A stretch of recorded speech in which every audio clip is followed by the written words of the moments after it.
We'll be giving remarks in Spanish as well, and if you have questions in Spanish, you can answer them in Spanish. Thank you.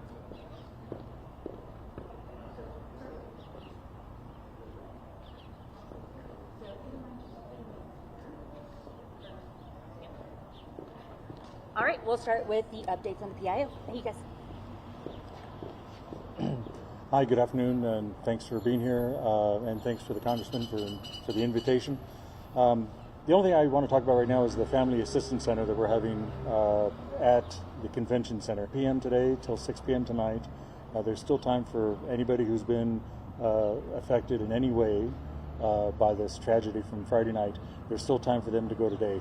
But also tomorrow and Tuesday, we plan on holding the same event there, and so at the Convention Center. So tomorrow and Tuesday, we expect the hours to be 10 a.m. to 6 p.m. And again, anybody who's had any negative effects, who has anything they want to talk about, either whether they were a victim actually there or they just feel victimized because of that event, they're welcome to stop by there. Again, 10 a.m. to 6 p.m. Monday and Tuesday. And that's all I have for now. But, I was there for maybe 2 hours, and there are a lot of advocates there, victim advocates. There are some service dogs who, if you want, you just need to go pet a friendly dog, go do that.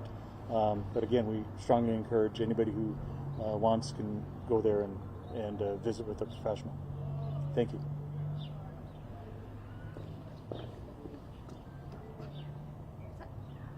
All right, everybody, we'll kick it over to Congressman Vasquez, who will be giving his remarks in English, then Spanish, and then we'll kick it over to questions. Please raise your hand. I'll call on you, give your name and your outlet, followed by your question. Thank you.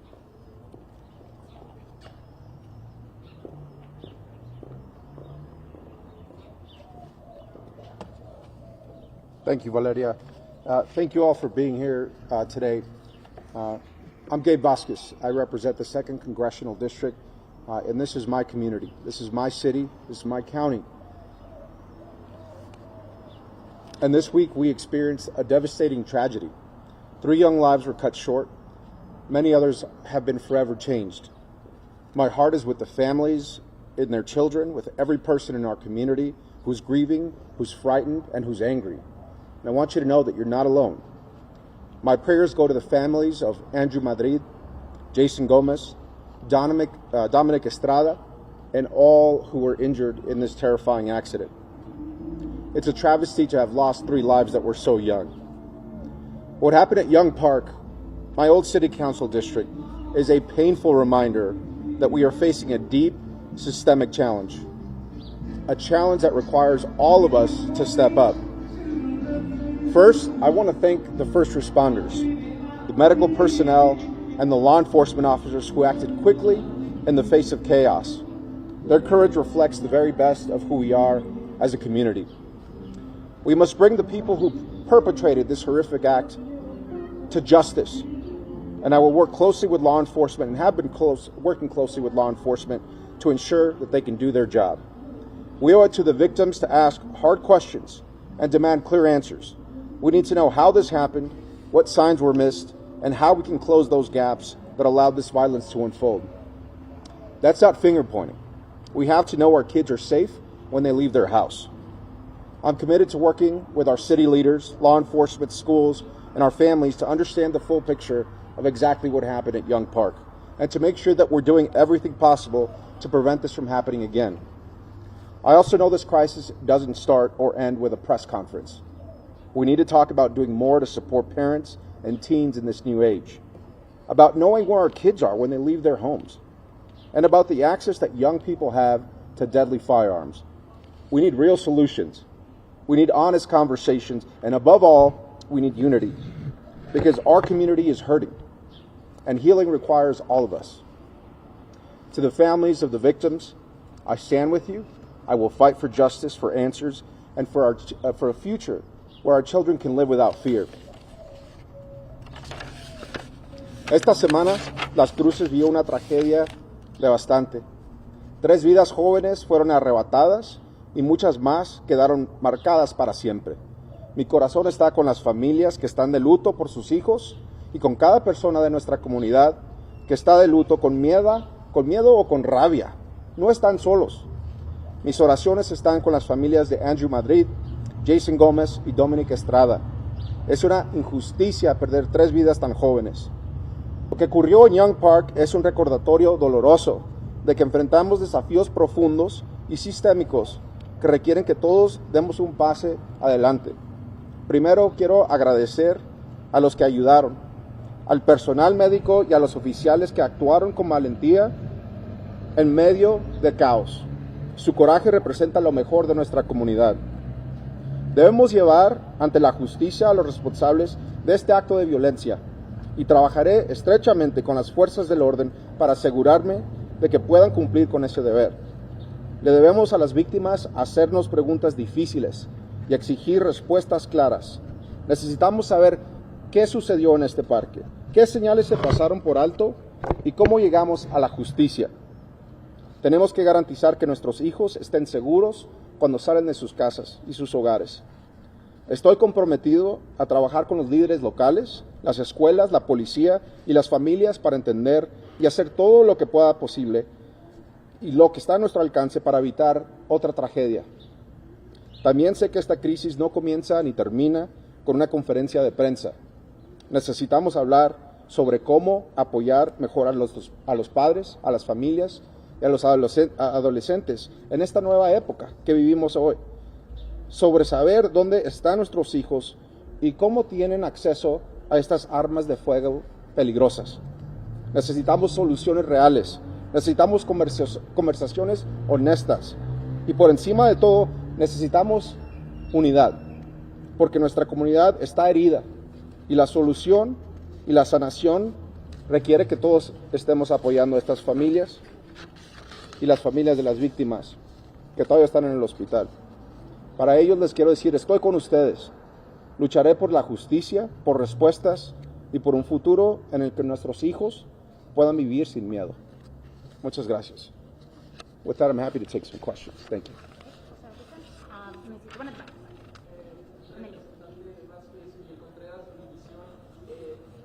Ayer en la conferencia de prensa con las autoridades se mencionó mucho de este tipo de eventos que son comunes aquí en Las Cruces y se mencionó que más seguridad en las familias ya no se iban a permitir a pesar de que efectivamente estos eventos son ilegales. Sin embargo, en pláticas con presidentes que no parte de la comunidad, son parte de los eventos que unen a la comunidad de aquí en Las Cruces, ¿qué podríamos hacer para que mejor se abra el espacio a este tipo de eventos, pero a lo mejor con más seguridad, o qué opinamos a lo mejor los más responsables que ya cancelamos por completo, qué es lo que usted podría o propondría?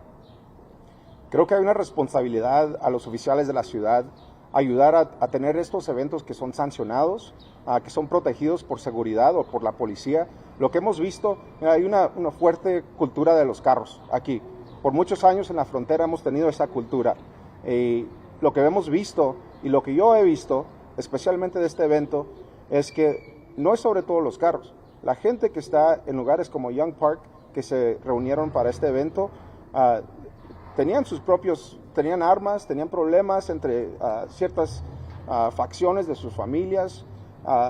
Tenemos que asegurar que si los carros van a ser parte de nuestra cultura, que tenemos que hacerlo en una manera que es segura y tenemos que tener la confianza que cuando nuestros hijos e incluso también nuestros jóvenes que vienen a participar puedan estar seguros en ese tipo de lugar. Entonces voy a trabajar con la ciudad para asegurar que primeramente estos eventos ya no sean permitidos, sino sean sancionados.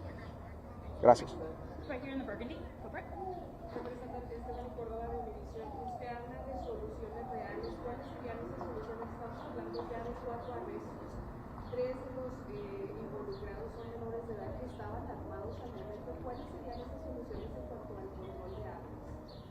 Pues ahorita la policía está haciendo un trabajo de investigación y no puedo dar muchos detalles sobre la investigación, pero he hablado con ellos personalmente y las personas que han sido detenidas, que creemos que son responsables por este acto, van a llegar a la justicia. Es la primera cosa que tenemos que hacer. Segundo, tenemos que controlar el tráfico de las armas ilegales en nuestras comunidades. Es algo que ha pasado aquí en varios lugares, pasa por la frontera todo el día, todos los días, y tenemos que controlar estas armas de fuego Y la gente, especialmente que son los dueños de estas armas, tienen que ser responsables. Muchas de estas armas son robadas. Entonces, cuando alguien no asegura su vehículo y tiene armas adentro y son robadas y se usan en un crimen, es muy difícil identificar de dónde vienen esas armas. Entonces, para la gente que están escuchando, que debe de tener el derecho en este país y en este estado de tener sus armas legales, por favor, cierren sus vehículos cuando están en la noche o cuando pasan varios días, porque cuando se roban esas armas, nunca se usan para bueno. Gracias. Congressman, do you mind giving just a quick recap in English for those streaming online on both questions? So first was on the culture of the cars and the second was Thank you. The first question was regarding these unsanctioned car meetups and what we can do to help support the car community here, but at the same time ensure that we don't have the public safety issues that come with these types of events. And so the city and the county should work together to make sure that if there are going to be these events happening, that there is security, that there is public safety, because clearly what we saw at Young Park was a chaotic event, a lawless event, where folks were not only in danger from firearms, but people were in danger from being run over from the cars that were spinning out in the parking lot. And there were children there, and there were adults there. There were people who should know better than to take part in these events. And so that leads to chaos. That led to the events that happened at Young Park, and I'm committed to working with city leaders to make sure that if these events do happen, and if folks want to show off the pride of their vehicles, that they can do so in a safe manner. The second question was around real solutions about how to prevent these events, especially amongst our youth. Look, it's simple. 16 and 17-year-olds in Las Cruces should not be riding around with firearms, unregulated, nearly in the middle of the night. And yes, the question is, where are their parents? But the most important thing as well is, why do they have access to these firearms in the first place? How do they have access to these firearms? And my best advice would be to anybody who's a legal gun owner like myself, is to lock up your firearms. I've sponsored legislation in Congress called Ethan's Law to make sure that people face consequences when they don't securely and properly lock up their firearms. And so as we deal with illegal and stolen firearms that are being used to perpetrate crimes on our streets, look, it's this simple, guys. Lock up your firearms in your safes. Lock up your firearms if you leave them in your car. I don't suggest doing that, but if you do, please do that. You'll be doing a favor to the families who were lost in this last event. Johnny, any questions? Algernon? Algernon Danassa, Journal. When you entered your briefing today with Las Cruces Police, I'm interested in what questions you brought into that briefing and whether you were satisfied with the answers to those questions. Thank you, Algernon. Look, I think the Las Cruces Police Department has done a fantastic job in tracking down the perpetrators of this event that happened at Young Park. I think they've cooperated both with state and local and federal officials to find those who are responsible for this horrific event. I also asked questions about resources and what more resources the local police department needs to properly do their job. Look, the reality is that there is a budget in the city of Las Cruces that funds 222 officers here currently, but we need to step up our recruitment efforts. We need to make sure that more police officers are entering the force, and that, you know, is going to be something that's going to take a little bit of time. However, I wanted to make sure that the information that I got, and perhaps why police did not respond to calls that were made earlier to the park, were valid concerns, and they were. Our police department here is stretched very thin. They have a lot of places to be, and they have high priority calls that they need to attend to, and these car meetups, unfortunately, are not something new. They happen all the time. Unfortunately, this particular event obviously caused a devastating loss of life and injured many others, and so I look forward to continuing to work with the local police department. I've been supported legislation in Congress called the Invest to Protect Act, which is meant to fund local police officers in cities like Las Cruces to be able to provide federal support for additional positions. Right now, the police department is struggling with finding officers because the state police department offers substantially more money when they recruit new officers. So we're actually losing officers to the state as well as new recruits to the city, which is something that has to change. We have to have parity in that pay scale for local police officers here in Las Cruces and for state police if we can expect to get back to those levels where we need to be. Thank you, Algernon.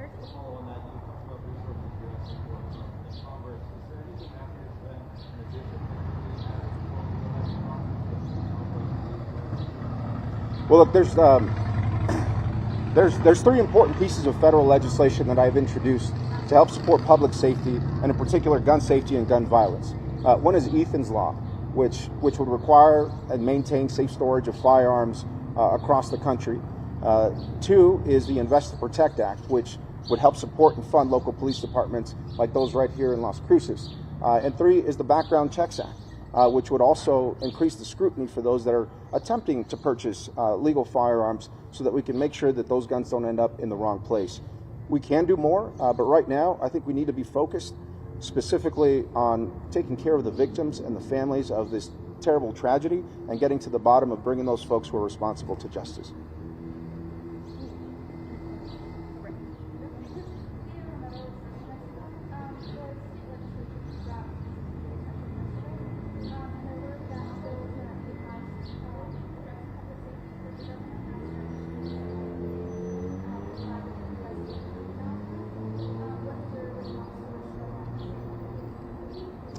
I'm going to let state legislators and the governors do their job here at the state level. I'm going to do my job in Congress, including supporting these important pieces of federal legislation. However, our local leaders understand the nature of the problems that we face here, especially with juvenile crime. And so I would hope that everyone can work together, Republicans and Democrats, to bring real solutions to the table. Whatever that looks like in the upcoming legislative special session, we'll see the details from there, and I'd be happy to weigh in when that becomes apparent. Thank you. I have a question from Damian Willis with Oregon Mountain News. Friday's mass shooting is the largest in New Mexico when it comes to total casualties dating back at least 35 years. Can you speak a little bit about the enormity of this tragic event and what it means for Las Cruces, and what more can be done as the community tries to heal? Well, this was a disgusting and horrific display of violence that should never be accepted in our society here in southern New Mexico and Las Cruces or anywhere. So let me make that very clear. The families who are suffering today are not just of the victims who were killed, but of those who were injured, many who are in critical condition, and were bystanders, innocent folks caught up in the crossfire of what happened at Young Park. And so this is terrible. You don't expect that when your 16 or 17-year-old leaves the house on a Saturday night that they may end up the victim of gun violence, potentially die, or be sent to a hospital and be in critical condition. And so this is a very grave event, and we should all make sure that we work together communally, both to help the families during their time of healing and ensure that this does not happen again. Great. Any other follow-ups? Okay, great. I just have one statement to read, and then you're good. If you want to have any closing statements. Okay. I just want to thank you all, and again, to the victims and to their families, my heart goes out to everyone who has been part of this tragedy. The police department is working very hard and has been using federal resources, including the FBI and the ATF, who are participating in this investigation that I've had a chance to speak to get to the bottom of this, to bring those involved to justice. But more than anything, my heart really hurts for the young people of Las Cruces. There's no reason that this should have happened. There's no reason that they should have had these firearms in their cars, whether they're responsible or not. And we need to do a better job as a community, as parents, as a village, which it takes to raise kids, to make sure this doesn't happen again. Thank you all. Thank you. And then I just have a statement from the Community Foundation of Southern New Mexico, just sharing some more resources with you all. So she would like to say, the Community Foundation of Southern New Mexico wraps our community up in love and care. Our hearts are heavy with the weight of the devastating tragedy, and we extend our deepest sympathies to every individual and family impacted.